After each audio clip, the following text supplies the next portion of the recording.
las características que Dios le dio al diablo, Lucifer o a Satán, respecto a actividades o a comportamientos relacionados con destruir la conducta o destruir el contexto en donde viven los seres humanos, como divisiones, como desvivimientos, robos y todo lo que conlleva esto,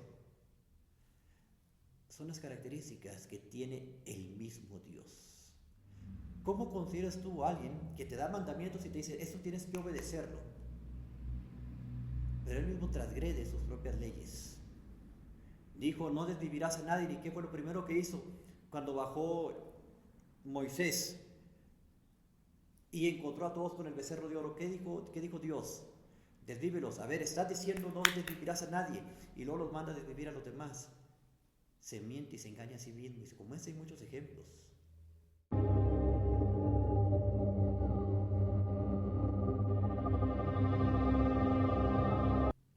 Un texto sin contexto se vuelve un pretexto. Eran palabras muy recurrentes dentro de los conocedores del mundo cristiano. Y cuando estaba en aquellos medios, siempre lo enfatizaban más de una persona. Un texto sin contexto se vuelve un pretexto en cuestión de entender la palabra de Dios.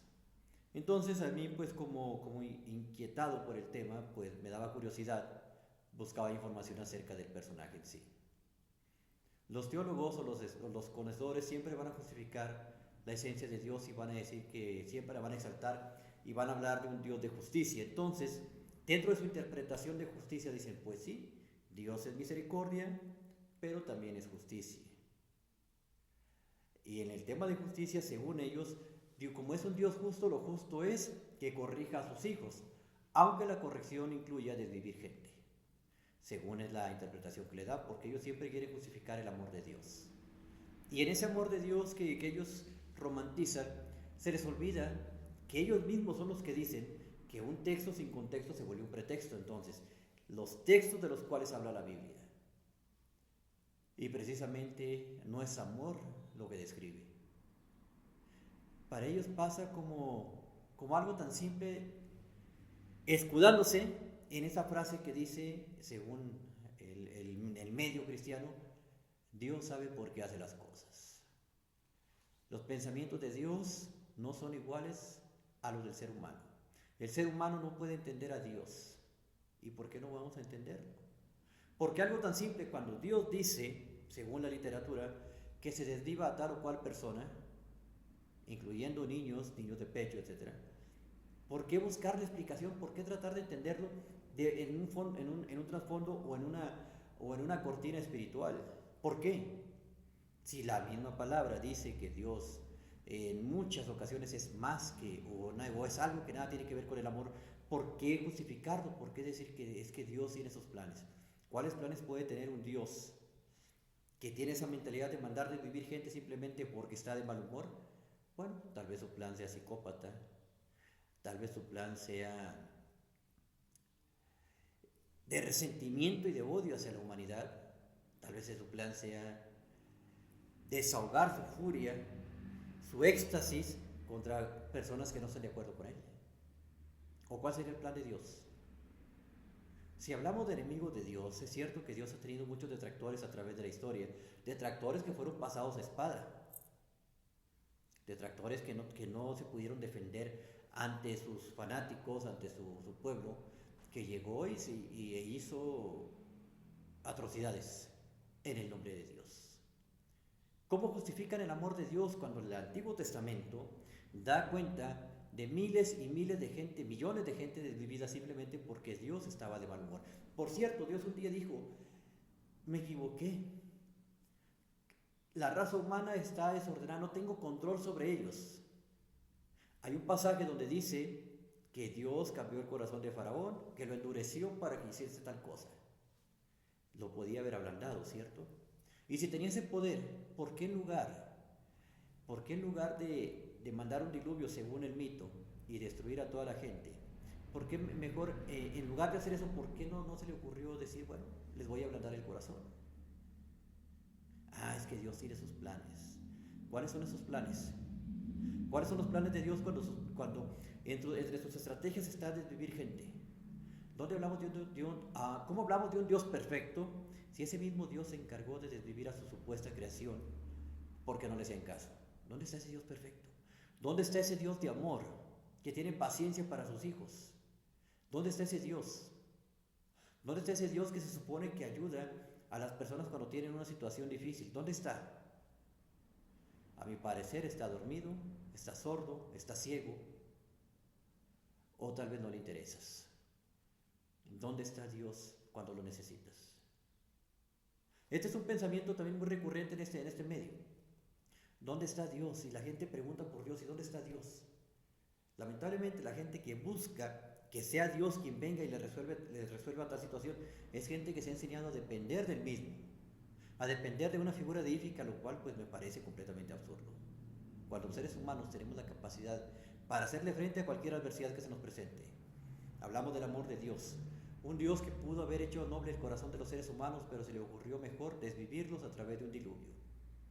¿Dónde justifican el amor de Dios aquellas personas que dicen que Dios es bueno, que Dios es puro amor? ¿Dónde?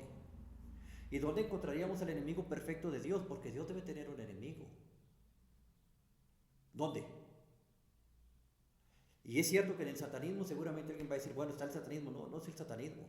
No es el satanismo el enemigo de Dios. No es el satanismo el principal opositor de Dios. Porque el satanismo es una etiqueta, es un calificativo. Y que muchos adoptamos como tal. Pero el ser satanistas no nos convierte en potenciales enemigos de Dios. Hay algo más fuerte, más profundo que esto. Un texto sin contexto se vuelve un pretexto. Y los teólogos o especialistas en el tema, o conocedores o supuestos conocedores del tema, siempre van a abogar por justificar todo el desorden que causó Dios. Las características que Dios le dio al diablo, Lucifer o a Satán, respecto a actividades o a comportamientos relacionados con destruir la conducta o destruir el contexto en donde viven los seres humanos, como divisiones, como desvivimientos, robos y todo lo que conlleva esto, son las características que tiene el mismo Dios. Un Dios, ¿cómo le pudiéramos llamar? Narcisista, psicópata, bipolar, compulsivo. ¿Cuáles son las características que puede tener Dios? Celoso, vengativo, cruel, racista. ¿Qué encontramos en Dios que pudiéramos encontrar en cualquier persona con actitudes que no son buenas para la convivencia entre los seres humanos? ¿Qué actitudes encontramos en un ser humano que no son buenas? Pues esas características las va a tener Dios, y las tiene Dios según el libro. Por eso un texto sin contexto se vuelve un pretexto. Y con muchas personas se quedan con el texto de Dios es amor y que Dios es bueno. Ah, sí. Revisa el contexto. Revisa todo lo que dice el Antiguo Testamento. Y para esto, personas que en algún momento hemos revisado el Antiguo Testamento y que lo hemos leído de una manera neutral, aún estando en el mismo cristianismo, nos convertimos en el verdadero enemigo de Dios o lo que representa Dios. Algunos dirán, bueno, es que Dios no existe. Es cierto, tal vez Dios no existe. Es cierto, tal vez a Dios no lo hemos visto. Pero hay un concepto, hay una idea, hay un pensamiento colectivo y hay un movimiento gigantesco dividido en tres grandes grupos, de los cuales no voy a mencionar excepto al catolicismo y sus ramificaciones cristianas.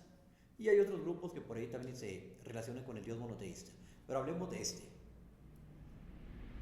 Esos personajes le quieren justificar todo lo que Dios hizo y no han aceptado. No han aceptado porque no les conviene.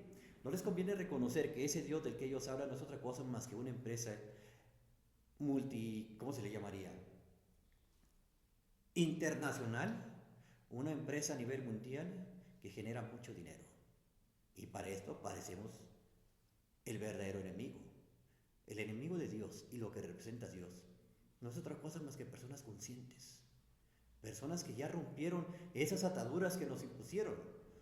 Esas ataduras en las cuales nos hicieron creer que Dios era bueno y que todos se lo teníamos que dejar a Dios y que teníamos que creer en Dios y que teníamos que aceptar a Dios porque Dios era tal y tal y tal cosa, pero no nos dieron el contexto de Dios. Y cuando escuchamos o leímos sobre el contexto de Dios, nos dimos cuenta que estábamos en el lugar equivocado, dándole fuerza a un pensamiento colectivo erróneo.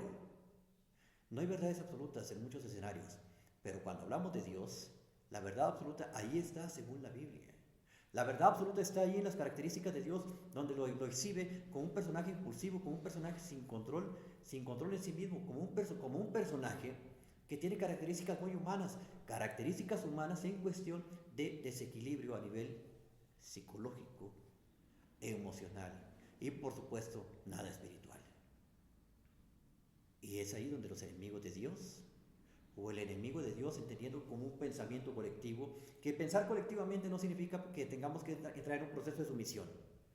Porque si hay muchas personas que ven a Dios como y tienen un pensamiento colectivo, dándole ciertas características a Dios, habemos personas que tenemos un pensamiento colectivo en el cual exaltamos la grandeza del ser humano. Y dentro de esto, dentro de la grandeza del ser humano, dentro de la evolución, dentro de lo que nosotros entendemos como despertar de conciencia, como romper ataduras del pasado, pues aquí algunos nos manifestamos de distintas formas. Pero el pensamiento colectivo está enfocado en el despertar espiritual, y en el despertar espiritual habrá muchas ramificaciones, muchos caminos, muchos escenarios, muchas propuestas, pero tenemos un pensamiento colectivo relacionado al despertar espiritual, despertar de conciencia, y obviamente romper con esa imagen que tenemos de ataduras o a la que estábamos atados cuando creíamos en Dios conforme a lo que nos enseñaron o conforme a lo que nos impusieron. Las imposiciones no siempre son por la fuerza, las imposiciones no siempre es por medio de la violencia. Las imposiciones en muchos casos son por medio de la repetición, de repetir una cosa u otra y otra vez. Te lo dicen, lo ves en tu entorno y llegas a creer que es verdad. Y hay personas que aún siendo adultas están viendo esta situación, están viendo que ese Dios no es otra cosa más que un personaje con muchos problemas a nivel de personalidad, que seguramente tiene muchas personalidades. Dios, si en este momento fuese real, Dios debería estar en terapia con psiquiatras, no con uno, con muchos, para que lo observen. Debería ser Dios. Eso que tenemos como Dios en este momento debería ser motivo de análisis por muchos psiquiatras o especialistas en conductas del ser humano y trastornos cerebrales. Eso sería Dios en este momento. Ahí estuvieran siendo analizado. Pero ¿qué crees? Dios no está. Así como Lucifer, así como Satán, están solamente en el pensamiento de aquellas personas que creen en Él, así mismo Dios. Dios no es otra cosa más que una manifestación de la realidad proyectada por cada pensamiento, por cada mente. Dios no es otra cosa más que el resultado de nuestras carencias o situaciones emocionales afectivas hacia algún personaje en específico. Muchas personas buscan a Dios porque se sienten carentes de algo. Otras buscarán a Dios porque sienten afecto por este personaje, porque lograron crear esa conexión de amor. En cualquiera de los dos escenarios, solo Dios es parte de un pensamiento, no de una realidad. La realidad es que hay muchos personajes haciendo empresas, generando mucho dinero, ya sea en el catolicismo, ya sea en el cristianismo, en el mundo evangélico. Ahí están, generando mucho dinero a costa de personas que están creando un Dios a través de su conciencia, a través de un pensamiento colectivo, pero un Dios que parece que está dormido, o como dijo por ahí el filósofo, parece que Dios ha muerto. Tal vez no lo creas, ¿verdad? Tal vez no lo creas, tal vez te cuesta, porque estás tan arraigado a esos pensamientos y no aceptas que Dios, en este momento, aquí y ahora, no es otra cosa más que un mito. Más allá de las creencias personales, más allá de los supuestos milagros y supuestas apariciones que seguramente todas tienen justificación, y tienen justificación en el plano terrenal y en el plano espiritual, de lo cual seguramente hablaremos en otra oportunidad. Pero ese Dios, en la parte activa de la vida de cada persona, no tiene ninguna relevancia, excepto por el mérito que le quiera dar cada persona. Y muchos dicen, es que tengo esto gracias a Dios. Ah, sí, gracias a Dios, y no trabajaste para ello, no estudiaste, no te preparaste, no fuiste disciplinado, no te esforzaste, no hiciste nada al respecto, simplemente Dios vino y te lo trajo. No, Dios no te lo entregó en las manos, entonces no es de Dios, es tuyo. Y dentro de tu triunfo, de tu éxito, quieres agradecer a Dios, está perfecto. Pero me parece muy patética, y soy una persona muy respetuosa de las ideas de los demás, pero en este escenario me parece muy patético decir Esto es gracias a Dios. Y no valoras todo lo que has hecho. No valoras todo lo que te esforzaste, tu creatividad, tu inteligencia, trabajo físico, organización, estrategia, persistencia, disciplina, todo lo que conlleva. Lo haces a un lado. Te arrastras como perro, como gusano, y lames tus heridas como perros, y cuando llega el momento, y todo se lo dejas a Dios. ¿Y tu trabajo dónde está? ¿Dónde está todo lo que hiciste para lograr ese éxito que ahora tienes? Que si tu fe fue un baluarte para que tú fueras adelante, eso está perfecto. Pero no es todo gracias a Dios. Está bien, es tu percepción. Tal vez tú crees que es así, está bien, así lo crees tú. Pero cualquier persona que lo ve de afuera entiende que eres una persona que tal vez no valora lo mucho, lo valioso que eres. Tal vez no te valoras a ti mismo o a ti misma. Todo Dios. ¿Dónde está Dios ante las injusticias? ¿Dónde está Dios cuando le pasan cosas malas a gente buena? ¿Dónde está Dios cuando la gente buena, la gente que merece estar viva, no lo está? ¿Dónde está Dios cuando a personas buenas les están haciendo cosas malas? ¿Dónde está Dios? ¿Dónde está Dios cuando se le necesita? ¿Ya te lo preguntaste? Deberías. Es que no se puede cuestionar a Dios. Eso te enseñaron porque cuando te hablaron de Dios te dijeron, es que Dios es incuestionable. Dios es perfecto. Hay un pasaje por ahí que dice que Dios no es hijo de hombre para que Dios no es hombre para que mienta, ni hijo de hombre para que se arrepienta. Y adivina qué, Dios mintió y Dios se arrepintió. Y no lo estoy inventando. Vamos nuevamente al ejemplo del diluvio. Dios se arrepintió de la creación que había hecho. Punto. Y a desvivir a todo el mundo fue la solución más práctica. Debe ser un Capricornio muy práctico. O tal vez Dios dijo, tal vez cuando dice que Dios no miente, no miente. ¿Cómo consideras tú a alguien que te da mandamientos y te dice, esto tienes que obedecerlo? Pero él mismo transgrede sus propias leyes. Dijo, no desvivirás a nadie, ¿y qué fue lo primero que hizo? Cuando bajó Moisés y encontró a todos con el becerro de oro, ¿qué dijo Dios?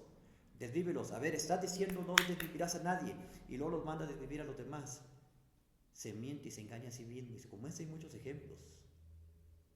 Dios no es otra cosa más que una proyección de las debilidades humanas carentes de afecto que se sienten impotentes para lograr algo por sí mismos. Eso me atrevo a decir que es Dios. Y sí, con esto posiblemente algunas personas se van a sentir aludidas, pero antes de sentirse aludidas o ofendidas, vean el contexto y comprueben lo que les estoy diciendo. Una cosa es tener fe, una cosa es creer en algo, y otra cosa es dejar de creer en uno mismo. Y una persona que no cree en sí misma, me parece que es una persona vacía. Me parece que es una persona que le falta mucho para entender lo que es la vida, y le falta muchísimo para entenderse a sí mismo. Y si no se puede entender a sí mismo, ¿qué va a entender de lo que significa un Dios?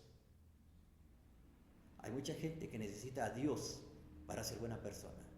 Hay mucha gente que necesita a Dios para llevar un estilo de vida saludable. Hay mucha gente que necesita a Dios para fingir, porque al final de cuentas no lo hacen, para fingir que son buenos seres humanos. Hay mucha gente que necesita ese estímulo de recompensa y más allá para decir ahora sí me voy a portar bien. No lo hacen, son hipócritas. La gente que conozco y que son verdaderos cristianos, la gente que conozco que lleva el cristianismo de una manera saludable, es gente que no está esperando una recompensa en el más allá, es gente que no vive temerosa de Dios, vive conforme a su conciencia. Y la gente que vive con temor de Dios es gente que está ahí haciendo cosas a escondidas.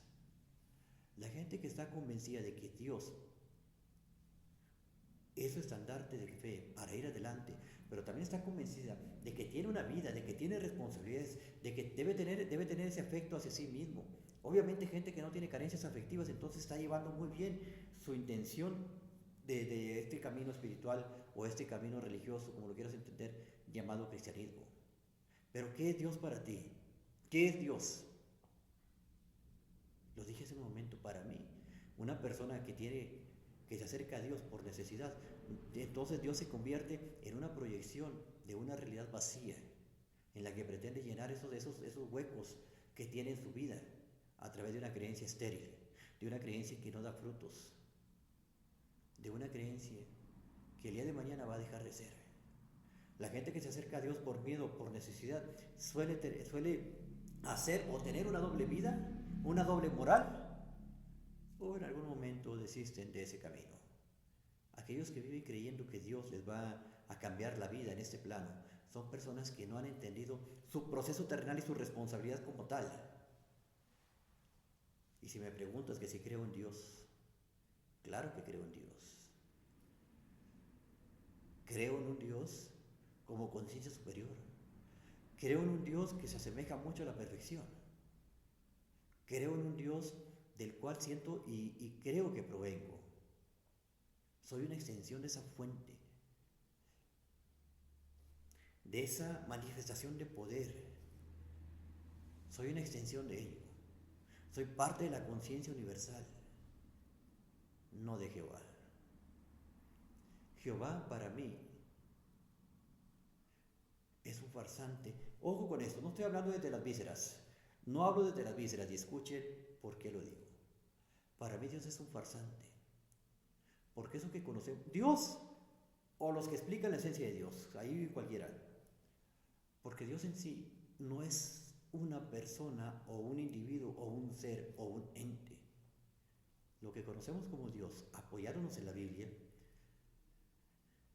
la misma literatura habla de que Dios está compuesto por distintos personajes, de que Dios no es una sola persona sino varias. Y antes de que vengas con la frase trillada de que sí, Padre, Hijo y Espíritu Santo, bájale a tu repetición como loro. Es mucho más alejado de esa realidad. Dentro de lo que se llama Dios, hay muchos pasajes que hablan, que lo describen como Elohim o Elohim. Hay muchos pasajes donde hablan de más de un Dios en un escenario aquí y otro escenario por allá. Más de uno. Me atrevo a decir que Dios no es otra cosa más que un grupo de personajes, un consorcio de individuos que se asociaron para crear una empresa llamada Dios o llamada Jehová, entendiendo que Jehová no es un nombre original, es un nombre compuesto por las vocales de Adonai y las consonantes ya famosas llamadas Y, W, etc. Eso es una palabra híbrida compuesta por varios personajes. Búscalo, ahí está en la escritura. Entonces, si tú crees que Dios es otra cosa, que Dios es amor, bueno, un texto sin contexto se vuelve un pretexto. Identifica de dónde viene la palabra Jehová, identifica qué significa algunos textos, y ya ni siquiera en el idioma original, en el mismo. Porque dice, hagamos al hombre a nuestra imagen y semejanza. Dice, descendamos porque los hombres van a construir una torre, etcétera, etcétera, y van a ser como nosotros. No dice como yo, dice hagamos.